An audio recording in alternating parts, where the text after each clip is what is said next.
E nós já temos agora o nosso entrevistado, o deputado federal Sargento Portugal, do Podemos do Rio de Janeiro, que está aqui conosco. Muito bom dia, deputado, bem-vindo. Bom dia, Marcela, bom dia, Letícia, a todos que nos acompanham. A discussão é válida, ela é muito válida, tanto que vem se arrastando, como a Letícia falou bem aí, de 2015. Então, sempre quando vai chegando o período eleitoral, em que vamos discutir aquilo ali, porque no meu entendimento, vão levantar bandeiras agora buscando voto, buscando agradar um público. Só que a gente está discutindo o assunto de 1990, proteção de criança e adolescente de 1990. O projeto que está sendo discutido, a admissibilidade da CCJ de 2015. Então, tudo se arrasta no Brasil, sabe? E quem paga o preço é a população. Eu não defendo vagabundo, pode ser ele maior idade, menor idade. O meu compromisso aqui é preservar a população do bem. E o Estado é falho. O Estado falha o tempo todo, tanto com o menor infrator, com o maior infrator. E quem vem pagando o preço somos nós. Então, nós precisamos criar mecanismos de responsabilização do Estado, como também um mecanismo para poder proteger a sociedade do bem. Porque hoje, quem está preso dentro de casa são as pessoas do bem, que pagam seus impostos, que têm medo de sair de casa, que não sabe se vai conseguir voltar. E aquele que vai cometer o crime ali, com todo respeito, a opinião contrária, ele está podendo votar hoje em dia também. Ele pode ser microempreendedor. Ele pode ter um montão de benefícios hoje de 16 anos em diante. Então, por que não também não ser responsabilizado? Mas é um tema que é válido, vamos discutir. Pois é, deputado. A gente teve uma entrevista mais cedo aqui a respeito desse assunto com o professor Paulo Ramires, ele que é professor da Fundação Escola de Sociologia e Política aqui de São Paulo. E aí ele trouxe uma discussão, a gente vai fazer essa discussão aqui com o senhor, bem focada na segurança pública, claro, mas ele trouxe um ponto que é muito falado dentro desse debate, de que há um temor de que colocar menores atrás das grades possa ampliar o crime organizado, na medida em que eles poderiam ser cooptados por facções criminosas. Então, quero te ouvir a respeito desse ponto. Como que o senhor avalia essa ponderação que é feita dentro dessa discussão? Então, o crime no Brasil, ele já está muito bem organizado. Eu sou policial há 26 anos no Rio de Janeiro, então eu consigo observar isso porque o meu estado, o crime se organizou. O crime ocupou o espaço que deveria ser ocupado pelo Estado. A polícia não leva na viatura saúde, educação, saneamento, asfalto, ela não leva. Quem tem que entrar com esses serviços é o Estado não entra. O crime organizado, ele observou, na parte do tráfico, que se você colocar o menor ali, ele responde. Ele não fica preso, ele fica internado. E o Estado é falho, novamente, enquanto ele não tem programas socioeducativos para poder manter aquele infrator detido, apreendido, como não tem para o maior um programa de cumprimento de prisão na integralidade. A gente tem acesso de regalia. Nós somos um país muito bonzinho com o crime, certo? Porque eu aprendi dentro da minha casa que se eu cometesse qualquer coisa errada, eu ia ser penalizado, eu teria um castigo. E assim fui criado até hoje. Estudei em colégio público, não tive nenhum problema de envolvimento com nada. Então, muitas justificativas se falam, vulnerabilidade, o poder aquisitivo. Se torna atrativo, sim, para aquele menor que está dentro de uma comunidade ali, mas aquela fração mínima, às vezes se envolver com o crime, ser cooptado pelo crime. Mas e aquela grande maioria que sai para trabalhar, que sai para estudar, que pega 2, 3 ônibus, que tem a única refeição no colégio, mas que se tornou uma pessoa honrada? Então a gente tem que levar em consideração isso. E esse está sendo protegido? Porque eu quero proteger esse dos criminosos. Entendeu? Então o Estado ele tem que ter mais, como falou bem, ele disse ali, qual é o programa que nós vamos ter? Porque está todo mundo, ontem mesmo eu estava vendo as postagens. Rede social é uma coisa maravilhosa. Tipo assim, a partir de agora, aprovado aqui, a maioridade penal caiu. Nada disso. Isso não entra em prática amanhã. Todo mundo que vai estar nos acompanhando. Cara, a legislação é tão... Aqui, para você alterar tudo, é tão lento. Se a gente tivesse a cura do câncer hoje, ela não ia chegar na ponta amanhã. Primeiro iam morrer milhares de pessoas durante anos para poder chegar na ponta. O nosso país ele é muito falho. Os políticos são muito falhos. A gente não discute solução de problema aqui. Então vem se arrastando e atingindo quem? Aqueles que não têm nada a ver. Eu não estou preocupado, sinceramente, eu não estou preocupado com o criminoso. Eu quero manter o criminoso preso. Até para vocês, eu, poder, minha família, a família de todo mundo, poder ter uma vida normal. crime é uma opção. Essa história de a gente romantizar que foi ali, porque ali pegou aquilo ali, não. Não se pode misturar também o menor abandonado com o menor infrator. Isso acontece também dentro. Então, Portugal, o que deve se fazer? Esse, então, vai ter como se recuperar responsabilização do Estado. O Estado tem que entregar, se falta ali programas de recuperação, tem que entregar todo o planejamento. Vamos construir mais. Se você perguntar à população toda, isso pode ser fácil de se resolver também, tá? Eu posso estar errado, vocês podem estar errados, então vamos resolver. Vamos fazer um plebiscito, um referendo, vamos ouvir a população. Porque a gente já faria assim, vocês querem ou vocês não querem? Porque quem foi eleito para que legislar está tendo muita dificuldade no processo legislativo. Como eu falei, 2015, o ECA de 2010, 2020, 1990, olha como é que tudo é muito lento. Então vamos ouvir a população para poder resolver. Agora, na minha opinião, tem que ter o compromisso do Estado para poder evitar, entendeu, que esses venham se tornar reincidentes. Como? Mantendo eles presos, detidos, internados, com programas lá dentro para poder atender, para dar uma opção. Se você sair e voltar a cometer o crime, você deixa daqui a pouco de estar aqui na socioeducativa e vai para o sistema prisional. Qual é a sua opção? Mas se enquanto você estiver aqui, você vai estar tendo ocupada a sua mente ali com atividade. O preso, o detido, o internado, ele precisa ter uma responsabilidade de devolver aquilo que ele nos tirou. E hoje nós pagamos pela internação, nós pagamos por tornozeleira, monitoramento. Esse cara tem 5 refeições enquanto vocês não têm, eu não tenho. Vai lá que ele não gosta de tomar comida. Então a gente trata muito bem esse. O crime, ele vai continuar antenado. Se botar de 16 para 14, ele vai pegar também. Mas esses que vão ali, eles querem seguir. Desculpa. Porque a grande maioria não seguiu. Entendeu? Então é uma questão de opção. Deputada, acho de fato relevante a gente olhar para a maioria dos jovens ali, inclusive em situações de vulnerabilidade, que não são criminosos, né? Que não escolhem esse caminho. Acho que vale muito a pena a gente ressaltar isso, né? Agora, a gente sabe também que a população brasileira, ela entende que o encarceramento ele vai ser uma solução, né, para a criminalidade. Agora, a nossa população carcerária, ela já é bastante grande. Eu queria entender se o senhor acha também que, por exemplo, reduzindo a maioridade penal, esse jovem ele vai ficar ali condenado num sistema separado e depois, quando ele fizer 18 anos, ele vai para o sistema prisional comum.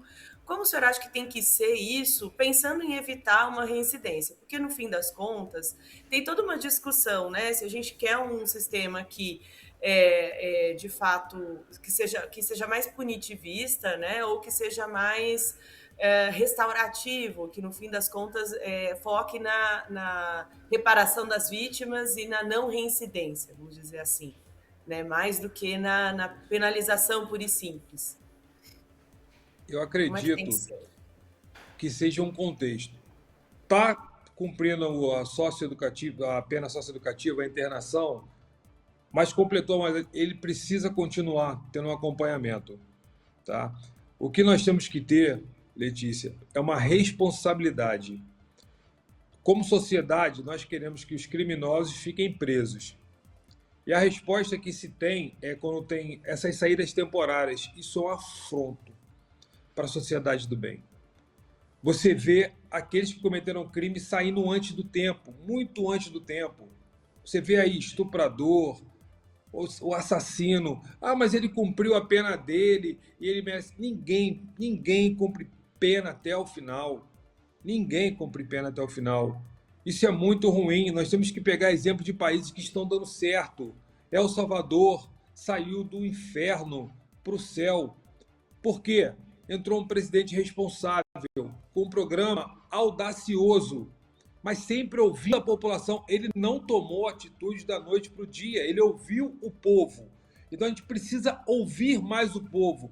Nossa legislação é branda, leis antigas, ultrapassadas, não se tem o interesse em discutir. Eu preciso deixar isso bem claro para vocês aqui e que nos acompanham. Eu sou um deputado de primeiro mandato. Então eu tenho uma visão diferente daquilo que eu cheguei aqui em Brasília. Eu não estou falando que o A, B ou C é pior do que o outro, mas eu vejo que quando o assunto entra em pauta, aquilo ali se torna algo em foco. Por exemplo, a CCJ estava parada, e a gente não podia tocar mais nada até entender que não se tratava, que mesmo se tratando de uma causa pétrea, poderia se discutir. Então, ontem só foi, podemos continuar discutindo. Para todo mundo estar acompanhando, deve ter gente achando assim, então agora vai seguir aquilo ali, a comissão agora vai continuar tocando. Tem prazo para acabar? Não, não tem.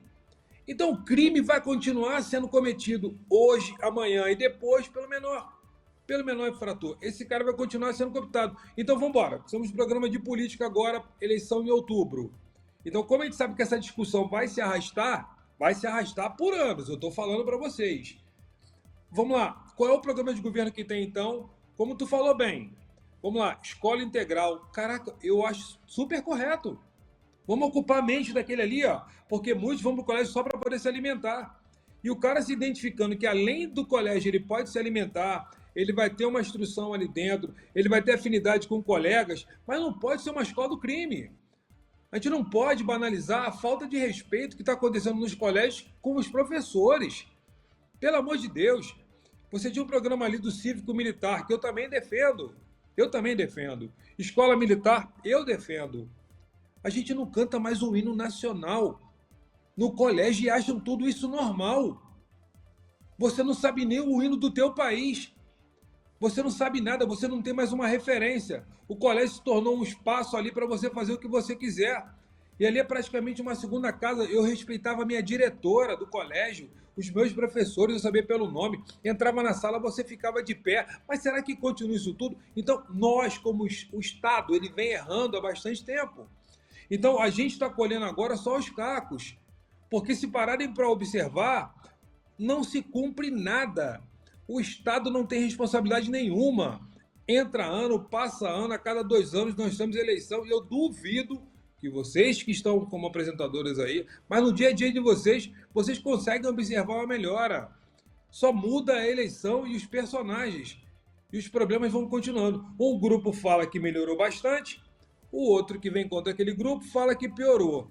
Depois aquele assume o poder do outro e as coisas acontecem. Grupos políticos vão se perpetuando ali no poder, enquanto nós vamos pagando um preço muito alto por isso tudo. Desculpa, então, o Estado tem culpa, mas não justifica não reduzir, não significa não discutir, não significa não levar adiante, mas também a gente tem que ser muito verdadeiro aqui. Vamos proteger a sociedade do bem.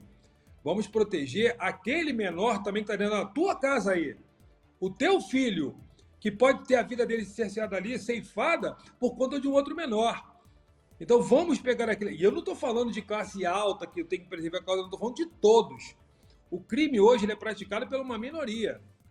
Mas se a gente não sinalizar que o crime não compensa, independente da idade, nós vamos ter cada vez mais problemas. Então eu sou favorável, sim, construir mais polos socioeducativos, com um programa lá dentro de recuperação, de ocupar a mente. Passou dali para a maioridade, mais presídios, trabalhando, e não com essa balela aí. O cara lê um livro, diminui o dia, o cara tem que trabalhar, o preso, o menor, tem que ocupar a mente. O maior tem que trabalhar mesmo, e o menor tem que ter a consciência do que ele fez, ele vai cumprir pena. Se não, desculpa, eu deixo, já falo isso no Rio de Janeiro, tá? O crime que você via na televisão chegou na porta da tua casa. Não tem mais lugar seguro no Brasil hoje, muito menos no Rio de Janeiro. Agora, deputado, assim, digamos que essa discussão avance, que de fato a redução da maioridade passe. O senhor não acha que vale a pena também a gente acompanhar a redução de índice de criminalidade? Porque o que eu vejo aqui no Brasil em geral é que a gente, por exemplo, vamos liberar, por exemplo, mais armas para a população, né? Para que cada um possa ter dentro da sua própria casa o seu armamento.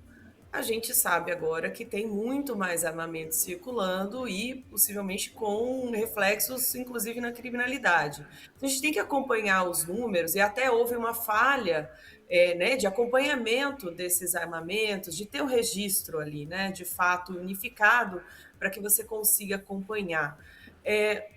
digamos que isso seja aprovado e que nada mude em relação aos crimes violentos cometidos por menores. É uma situação de manter isso, porque o que a gente quer é reduzir, certo? Não, a gente não está querendo necessariamente um encarceramento. A gente quer, na verdade, uma vida melhor para todo mundo. O que é uma Sim. política pública eficiente na redução de criminalidade, né? De fato, não só agora, no longo prazo. Bom, eu agora vou contextualizar tudo então. Eu, a gente tem que ser muito responsável com quem nos acompanha. A gente precisa de uma guerra total. A gente precisa de um combate total. A gente não vai vencer essa guerra com rosas e bombom. Ponto. A gente tem que entender que a gente tem um cenário no Brasil muito violento, de extrema violência em busca do o crime organizado em busca por dominar territórios. Quando você fala em território, eu já venho falando isso há bastante tempo. Venda de drogas vai ser supérfluo, porque dentro do território você explora a luz, o gás, a água, a internet. E já se expandiu isso. Mapearam o cigarro, mapearam o carvão, mapearam o gelo, quantas padarias tem para comprar farinha, presunto, queijo, pão de queijo, farinha. Então, mapearam quantos salões de beleza tem, mapearam quantas casas tem para poder pagar a taxa, entendeu? Que o crime vem cobrando de todos aquele ali. Então, o crime continua aumentando. Ponto. As armas que a senhora mencionou, com certeza não são daquelas compradas com registro do atirador e colecionador. São as que entram pelas fronteiras de formas que precisam ser investigadas, sim, com a Polícia Federal atuando, com as Forças Armadas atuando nas fronteiras. Isso passa ano, entra ano e não muda. Só entra mais armamento aqui, o que tu vê na televisão, chega numa comunidade do Rio de Janeiro um dia depois. O maior poderio bélico que você possa imaginar que tem lá fora já chega aqui também. Então isso não vende na loja. Agora mesmo um aparelho para monitorar drone que custa 100 mil reais. O tráfico já tem no Rio de Janeiro. Porque sabe que o drone está vindo ali para poder ajudar nas operações policiais. Então eles querem abater. Territórios dominados, isso sinaliza muito ruim para a população. Em que a polícia entra em qualquer lugar, sim. A polícia entra, ela só tem que ter retaguarda jurídica. Ela não tem retaguarda jurídica nenhuma. Vocês lembram da mega operação? Que todo mundo aí falou que foi muito bem sucedida? Não foi. Apesar de terem tirado 120 ou cento e poucos marginais de circulação, narcoterroristas, ali que estavam uniformizados, fizeram questão de cortar e ficaram de cueca. Não era uma propaganda de cueca naquele dia, eram criminosos ali, perfelados, e tentaram mostrar, mas a população entendeu que esses deveriam ser retirados de circulação. Por que ela não foi bem sucedida? Porque morreram 5 policiais. Se tivesse morrido um policial, não teria sido bem sucedido. Aqueles outros não. Aqueles fizeram escolha. Então, quando você passa a mega operação, e se você volta hoje no Complexo do Alemão, ela não teve continuidade. É o que a gente está discutindo aqui. O Estado, ele não tem continuidade. Se você voltar no Complexo Alemão hoje, está muito pior. Aqueles que já foram eliminados já foram colocados de um lugar a outro. Naquele dia não teve nenhuma liderança. Então, nós não temos um combate total. Tem que ser uma força total. E falar para a população, passaremos dias ruins para os dias melhores poderem vir para a vida da gente. Eu preciso da ajuda de todos vocês, trabalhando com Disque Denúncia, pagando premiação pela cabeça desses líderes aí, transferindo os líderes que ficam dentro de presídio, usando o telefone, sabe lá como é que o telefone anda, mandando para presídios federais, tem que mandar para os presídios federais, porque o rigor ali é muito mais. Eu fiz questão de visitar. Se todos os presídios fossem como os federais, se todos os detentos fossem tratados como os federais, a gente estaria vencendo. Então, a gente precisa hoje falar a verdade. Nós estamos em guerra contra o crime organizado, mas não adianta entrar com dipirona. Não adianta falar que só a polícia vai resolver. Os serviços de Estado precisam entrar. Essa responsabilidade tem que ser imputada àquele que pede o teu voto. Esse é o maior culpado, porque ele promete e não entrega. Entendeu? Passa ano, entra ano, tem a promessa e não tem a entrega. Cadê um programa de retomada de território? Cadê um programa de a gente poder fazer um dia D para alterar todas as leis que são brandas? Porque a culpa está na legislação e a culpa está no político. que não conseguem dialogar um com o outro porque ficam discutindo o sexo dos anjos aqui em Brasília. Então, tanto assunto importante para atender a população e fica se discutindo um lado político contra o outro enquanto o povo fica no meio. Isso é um saco. Isso é um saco aqui em Brasília. Perde muito tempo, aí um pede a voz, um pede a fala, outro pede tempo de liderança, quando vê o dia acabou e nós não entregamos nada. Então, um programa sério de combate, como a senhora me perguntou, já deixando bem claro para a população que, infelizmente, o caldo entornou, a irresponsabilidade de alguns políticos levou a esse ponto, entendeu? Você não pode banalizar falando que roubou, furtou um telefone celular para tomar uma cerveja. Não faça isso, pelo amor de Deus. Pessoas morrem por causa disso. E aqui eu não estou falando de um político de lado político, nada. Não se fala um troço desse, pelo amor de Deus, que você está sinalizando que o crime compensa. Então, guerra total, com apoio das forças de segurança, com as forças armadas, uma força-tarefa também com a política para alterar a legislação, entendeu? E a população entendendo que os dias vão ficar muito ruins antes de melhorar. Deputado, agora, você sabe que enquanto a gente conversa aqui, eu eventualmente dou uma olhada para o que a nossa audiência está falando, né, para como o pessoal está, qual é a percepção da nossa audiência a partir das nossas entrevistas. E tem um comentário na nossa live do TikTok, para quem está nos acompanhando em outra plataforma, dá para nos encontrar como Notícias Rede TV. A Der Nunes coloca o seguinte, faz uma ponderação, ela fala assim, mas o Rio de Janeiro estava na mão do ex-governador Cláudio Castro. Aí eu sei que o senhor acabou de mencionar a questão política, né, de uso político de determinadas pautas, mas eu achei essa importante, inclusive para a gente pensar do ponto de vista da gestão no próprio estado, né, no Rio de Janeiro, a partir do qual o senhor fala. Então, quero também te ouvir a respeito de como o senhor avalia o ex-governo, né, e como é que está a situação no momento no Rio de Janeiro, conectando, claro, com as pautas da segurança pública. A própria política do Rio de Janeiro já manda um recado muito ruim, porque nós temos hoje o desembargador, o presidente do TJ, à frente do Estado. Os políticos não se entenderam. Não tinha mais um governador, não tinha ex-governador, vice-governador, não tinha presidente na Assembleia Legislativa. Isso é um cenário péssimo. O Rio já sinalizou que isso é péssimo. É aí que eu falo, políticos falhando naquilo que eles têm que entregar. Um governo e governos que passaram, quando eu falo, não levanto a bandeira do partido A, B ou C, todos erraram. Todos erraram. O atual, que saiu, não ficou até o final, sinalizando que não tinha capacidade de continuar até o final, mas calma aí, já trabalhei há 5 anos, será que agora que percebeu isso? Aumenta-se o número dos gastos, entendeu, com outras coisas, mas não se investe em segurança pública. Segurança pública nunca vai ser gasto, é investimento. Para todo mundo que nos acompanha, fala-se todo mundo em segurança pública, mas vocês sabiam que por trás da segurança pública tem pais e mães de família honrados, honestos, que são os operadores de segurança pública? A gente já parou para ver como esses estão? Mas ele já sabia quando ele fez a prova e sabia que ele tinha uma limitação salarial. Ok. Mas será que esse cara tem uma carga regulamentada de trabalho? Não tem. Está sendo discutido no Congresso. Será que esse cara tem uma tributação correta? Não tem. Será que esse cara tem um piso salarial mínimo de sobrevivência? Não tem. Será que esse cara trabalha numa viatura, trabalha num batalhão, numa delegacia, numa base, num presídio, aonde for, com condições de trabalho? Não tem. Então, todo mundo deveria perguntar, antes de cobrar a segurança pública, como está sendo tratado, como estão sendo tratados os operadores? Pessimamente, sem a mínima responsabilidade, principalmente do ex-governador do estado do Rio de Janeiro. Ele saiu sem pagar recomposição salarial. Sabe o que é isso? Isso não é aumento de salário. Esse foi embora sem pagar. Ainda dava entrevista toda hora com o seu grupo político, apoiado por um montão de gente, que quando fala o seguinte, se eu pagasse, eu quebraria o Estado. Então, o Estado do Rio de Janeiro, ele não teve um enfrentamento verdadeiro. Desculpa, vocês que vão visitar o Rio de Janeiro, como foi perguntado, no meu estado, vocês estão tendo um estado maquiado. Vai ter um grande evento ali, de música, eu não vou citar o nome, cria-se uma estrutura para aquilo ali poder acontecer.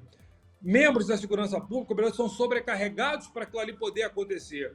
Vocês pegam ali o maior Réveillon que tem na praia de Copacabana, é mobilizado centenas e milhares de policiais para aquilo ali poder acontecer, sobrecarregados, sem ter onde dormir, sem ter um banheiro, sem ter o que comer. Mas aí o inglês, o turista vai e na hora da entrevista ele fala: nossa, o maior espetáculo que eu já vi na minha vida, a organização foi maravilhosa. Apagou as luzes, aquele turista chegou em casa, aquele que foi visitar o Rio chegou em casa e o policial continua lá. Não acaba para ele ali. Então não há um respeito com o operador, não há verdade na fala daqueles que vinham à frente do Estado durante muito tempo, se explora no momento oportuno segurança pública, mas não chega o investimento para a segurança pública, que é o que? O operador. Então hoje nós temos um Estado como o Rio de Janeiro dominado pelo crime organizado, dominado mesmo, com áreas que você não consegue circular, o frete mais caro, a maior apreensão da história foi dentro da Maré, 48 toneladas pelo Batalhão de Ações com Cães, que pegaram ali. E eles não pegaram em qualquer lugar, não. Foi num prédio. Eu fui visitar, que tinham 2 cisternas, uma de mentira, a droga estava lá dentro. Então, quer dizer, o crime vem se estruturando. Quando você tem um complexo, como tem no Rio de Janeiro ali, Complexo do Alemão, Complexo da Maré, Complexo de Israel, com pessoas ali à frente liderando, e ninguém prende esses, não é possível, não é possível. Um próprio cantor aí, que está sendo procurado até hoje não foi preso, você não consegue monitorar, e o cara usa redes sociais. Então, nós não temos um combate verdadeiro, a população precisa saber disso, nós não temos um combate verdadeiro por parte dos responsáveis que deveriam estar à frente do governo. Nós temos a melhor polícia do mundo, é a do Rio de Janeiro, os melhores operadores são do Rio de Janeiro, não é porque ele é o super bom, não é isso não, ele nos acapa não, é porque o cenário é tão complexo que esse cara teve que se adaptar ao caos, e tem que se adaptar muito rápido. Então, esses operadores estão sendo sobrecarregados para entregar aquilo que o Estado não oferece. Se entrega um copo meio cheio e pergunta para aquele que vai administrar, está meio cheio ou está meio vazio? Ele tem que falar que está meio cheio, senão ele administra. Então, todos vêm errando. Secretários que faziam parte do governo erraram, porque não foram responsáveis com o governador para falar o seguinte: do jeito que está isso aqui, não consigo tocar adiante. Do jeito que está isso aqui, estou sobrecarregando a minha tropa, o meu efetivo. Do jeito que está aqui, a população não vai conseguir ver a luz no fim do túnel. Que é o que aconteceu. É muito fácil você, quando vai sair do governo, garantir escolta para a tua família, mas nem todo mundo tem. Entendeu? O parlamentar, o político, ele tem que se colocar no lugar da população. Eu sou povo, eu sou população. Então, o que eu posso esperar? O que eu quero? Eu quero recuperar o meu direito de ir e vir. E a gente não tem mais isso há muito tempo, entendeu? No país todo, entendeu? No meu estado do Rio de Janeiro, com certeza, o meu estado do Rio de Janeiro, ele acabou sendo uma escola do crime para os demais estados. Agora, deputado, o senhor falou muito bem ali da falta de condições dos PMs, né, das autoridades policiais, né? Mas a gente sabe também que, justamente por causa disso, tem também um aliciamento, né, de uma parcela dessa força policial pelo crime. O senhor também mencionou, na outra resposta, a atuação da milícia, né? A gente sabe que a milícia, né, que faz essa operação de domínio do território e muitas vezes tem participação de uma parcela de policiais corruptos. A gente viu também, recentemente, a classificação de Comando Vermelho e PCC como organizações terroristas. E isso exclui, por exemplo, a milícia desse foco maior, né? Como é que o senhor vê a atuação da milícia no Rio de Janeiro, a conexão dela com forças policiais, e como combater isso, já que as milícias elas são mais descentralizadas, né, até do que o Comando Vermelho, do que o PCC, que, claro, tem que ser combatidos também, né? Mas como é que o senhor vê o combate especificamente a esse problema da milícia no Rio de Janeiro? Vamos lá. Eu vou pegar o cenário praticamente do Rio de Janeiro, né? Porque é mais ou menos o que a gente está discutindo. 99,9% do efetivo da Segurança Pública do Rio de Janeiro são honestos. Se pegar ali, por exemplo, a Polícia Militar, são 45 mil homens que trabalham diariamente no estado do Rio de Janeiro. Se tu pegasse ali 1000 notícias ruins por dia de corrupção, você teria 44 mil pais e mães de famílias honestas. Então, o policial hoje, que ele se corrompe, ele vai porque ele quer mesmo. Porque hoje, inclusive, nós temos um sistema em que a folga dele pode ser remunerada. Ele entra com o serviço de vender a folga dele, deixando um português bem claro. O problema é quando pegam a folga dele e colocam onde querem, sem a mínima justificativa, que se chama arrasto compulsório, e esse policial não aguenta mais. Ser cooptado pelo crime organizado, e nós temos que colocar todos dentro do mesmo pote. O crime organizado, crime, se pegar o terceiro comando, o comando vermelho, milícia, crime organizado, eles querem o território. E não necessariamente vai cooptar aquele agente público. Os órgãos que apuram os desvios de conduta, eles funcionam. As corregedorias, para toda a secretaria, elas funcionam. Hoje, você dificilmente vai pegar um que fez um concurso, não entrou pela porta dos fundos, não foi pego pelo laço, não vai querer perder a estabilidade dele, porque o emprego está difícil por todo o país, o emprego está difícil, ele não vai colocar o emprego dele ali. E esse, se é assim que para mim for comprovado todo o envolvimento dele, ele para mim é pior do que o criminoso convencional ali, do que o marginal, porque ele usou uma farda e ele enganou até os amigos dele, até os irmãos dele de trabalho. Então esse para mim é o que tem que ficar mais preso ainda. E o dia que a gente tiver pena de morte, esse também deveria ser condenado. Claro, mesmo que depois de toda a chance de se defender dentro do processo. Direito contraditório para a defesa. Tipificar, entendeu, como foi feito aí, eu achei muito acertado, entendeu, colocar como no rol dos terrorismo, tanto o Comando Vermelho como o Terceiro Comando, e pode-se colocar também as práticas cometidas pela milícia também. Tem que se discutir aqui, ninguém pode botar o menos mal, o mais mal, esse aqui do jeito não, porque senão parece que a gente quer defender um lado contra o outro. Isso não vai acontecer. Entendeu? Não vai acontecer. O crime tem que ser combatido. E é por isso que eu falo crime organizado, porque eles se organizaram. Quando você consegue mapear tudo e tentar transformar e legalizar aquilo que é errado, isso vem acontecendo com a exploração das internet. Entendeu? Muitos falavam antigamente, tinha um termo chamado gatonete, né? Agora não tem gatonete. Tem um serviço de internet, até 5.000 usuários, em que você pode ter...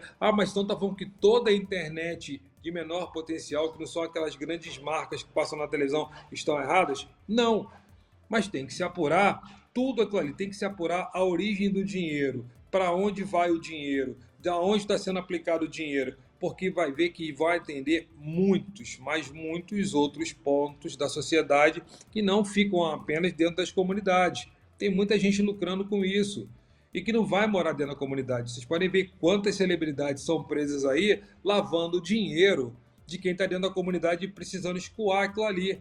O próprio PCC, o PCC é uma grande empresa.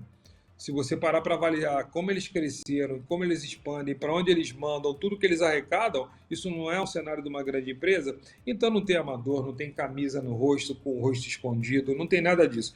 Tem uma grande estrutura por trás, que eles vão se atualizando. Enquanto eles se atualizam, enquanto eles pensam, o Estado finge que nada está acontecendo.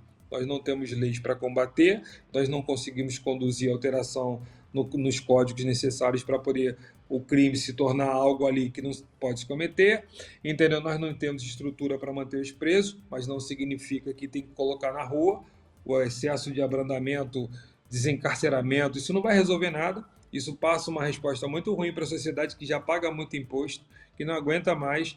Então, eu acredito que de todas as formas que nós podemos agir para combater é válido, com muita responsabilidade. Nós deveríamos ter instrução sobre isso. E não somente numa entrevista aqui, deveríamos pegar os próprios governantes falando que nós estamos falando aqui. Eles pararam para falar, sabia que vamos dar agora uma aula de como o crime está, de como eles expandiram. Aqui atrás de mim tem um mapa aqui, ó. Entendeu? Vou mostrar como é que está aqui, está dominado ou não está, mas o grande problema é aceitar que perdeu. É aceitar que está perdendo. E hoje eu falo para todo mundo, nós estamos perdendo a guerra, nós estamos perdendo isso aqui, ó. Todo o território, ele praticamente já está ocupado por aqueles que se organizaram enquanto o Estado não se organizou. Quero te agradecer. Muito obrigada, deputado, por essa conversa aqui. Deputado federal Sargento Portugal, que nós conversamos aqui, ele que é do Podemos do Rio de Janeiro. Falamos sobre redução da maioridade penal e outros tantos temas, né, deputado? Muito obrigada pelo seu tempo aqui. Bem-vindo sempre. Eu agradeço e estarei à disposição sempre para a gente poder falar a verdade para todo mundo. Muito obrigado.